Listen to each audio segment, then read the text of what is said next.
What's going on, everybody? This is your host, Demetrius, with the PPP Panthers Prime Podcast. Hey, man, week 2 preseason, Giants versus Panthers. What to look for? What's my expectations? We'll get into it. Y'all know what time it is. Let's go! All right, everybody, so the Carolina Panthers travel all the way up to New York City to play the Giants week 2 preseason game. Things to look for, in my opinion.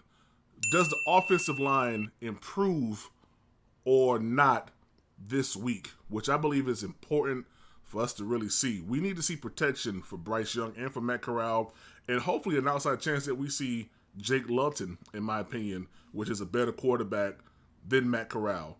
But we want to see that there's consistency or consistent growth as far as being able to protect our quarterback going into this preseason game, week 3 against the Lions, and then ultimately for week 1 of the regular season when we head down to Atlanta.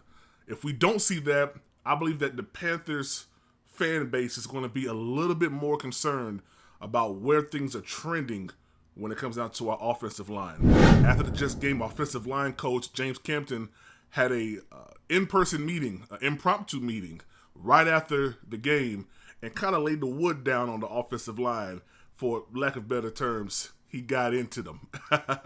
And I really told him, hey, we need to put the paint where it ain't, and we need to make sure that we do what we need to do from training camp, from the practice field. It has to translate over to the game. So I believe that hopefully that conversation ignited something inside them, and we're going to see a difference when it comes down to the offensive line this Friday when the Carolina Panthers play the Giants. So this leads me to my next big key point for this game this week. Our running back crew, Miles Sanders. It's a big issue for me to not have someone that's as, I want to say, solidified as a Miles Sanders behind us. I do have a little bit of faith in Raheem Blackshear and Spencer Brown, as we've seen them have a lot of highlight moments. I haven't seen too many highlight moments from Chuba Hubbard. He couldn't really identify the holes, in my opinion, when I was at the game on Saturday. And for me, I believe that Chuba Hubbard needs a number one in front of him. He needs someone that's going to be able to pave the way for him to go ahead and do what he has to do. So I am a little concerned with Frank Wright alluding to probably keeping the Miles Sanders out until week 1 in Atlanta.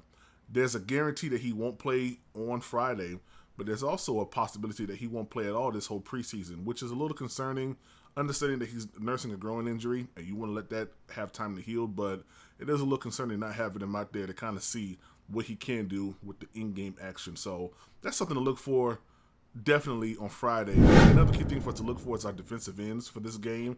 We really didn't get any pressure against the Jets.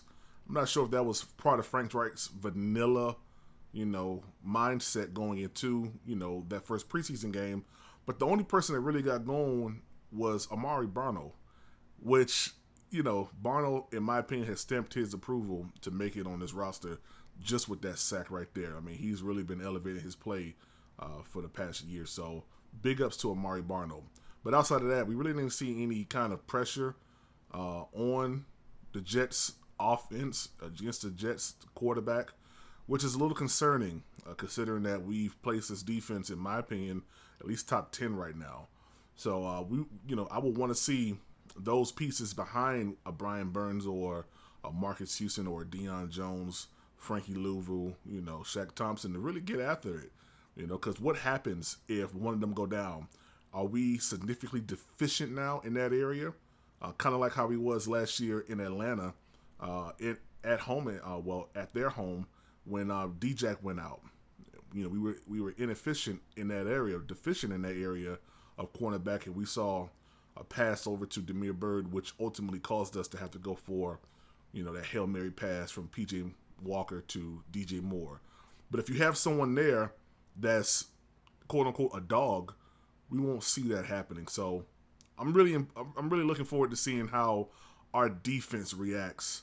This second string or third string defense really reacts to how they use Daniel Jones and whoever else is the quarterback for the Giants. So we'll see. So I do have a little bit of an issue when it comes down to offensive coordinator Thomas Brown's comments on why Matt Corral was in the game for 90% of the plays in this vanilla offense. Sheena Quick asked him, how are you able to, evaluate him with a vanilla offense?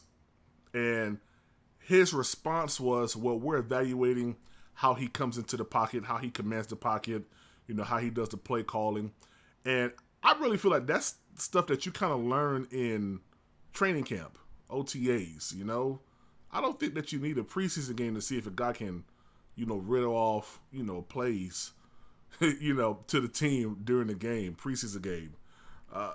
I think it's a little bit more behind that, because if you wanted to really evaluate him, you evaluate him in the play scheme that you guys are, quote unquote, working on or doing or planning on doing. From what I saw and from what Frank Reich said, you guys didn't put him in the best position possible to succeed.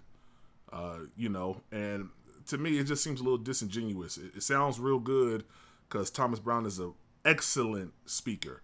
But, when you pull the tape back and when you really look at what happened, it doesn't match up. So, it'll be interesting to see how the Carolina Panthers, really transcend from last game where we saw this quote-unquote vanilla, play calling to something a little bit more dynamic in Thomas Brown's opinion. So we'll see.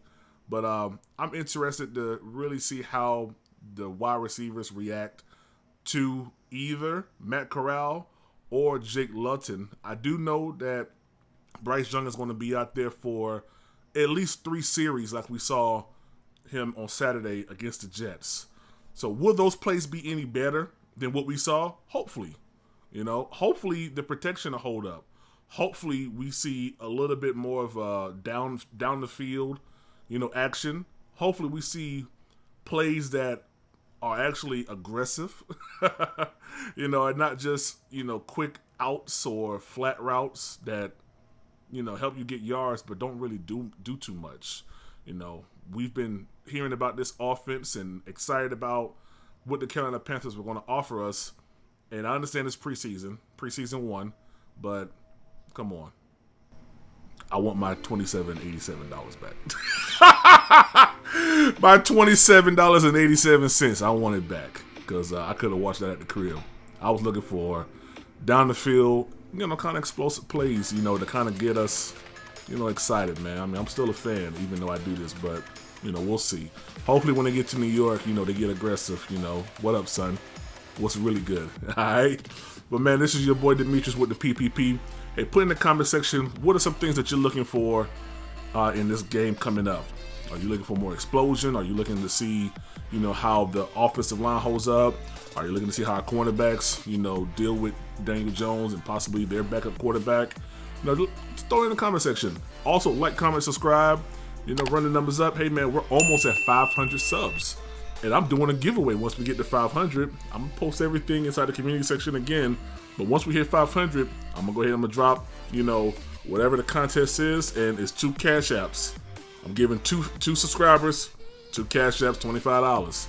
We got to start off small. I ain't at the big wigs, level right now where I can throw out $1,000 at y'all yet. We ain't there yet. We'll get there though. So, man, this is your boy Demetrius with the PPP, Panthers Prime Podcast. You know what time it is. Let's go.